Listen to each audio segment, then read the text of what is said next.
कहानी अष्टावक्र का जवाब। बालक अष्टावक्र ने अपने मित्रों के साथ खेलकर घर लौटने पर अपनी माता से पूछा, हे माता, मेरे पिताजी कहाँ हैं? माँ बोली, पुत्र, तुम्हारे पिता राजा जनक की सभा में विद्वानों के साथ शास्त्रार्थ करने के लिए गए हैं, किंतु अभी तक नहीं लौटे हैं। मैं भी चिंता से व्याकुल हूँ।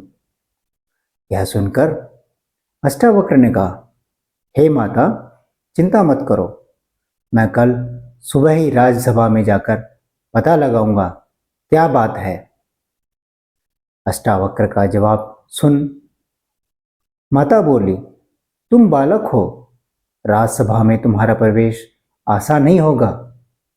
वहीं तुम्हारी शारीरिक बनावट के कारण तुम्हारा उपहास भी हो सकता है, क्योंकि तुम्हारा शरीर 8 जगह से टेढ़ा मेढ़ा है। अष्टावक्र बोला, माँ, डरो मत, मैं अपने पिता के साथ जल्द वापस आऊंगा।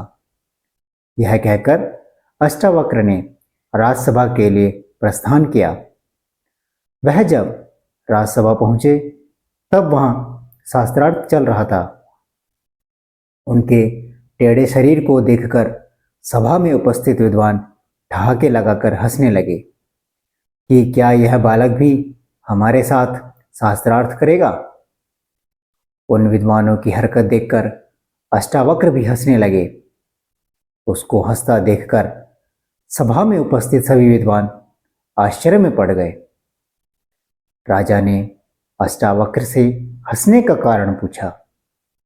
अष्टावक्र ने कहा, हे राजन, मैंने सुना है कि आपकी राजसभा विद्वानों के द्वारा सुशोभित है, किंतु ये तो झूठे ज्ञान के घमंड में चूर हैं।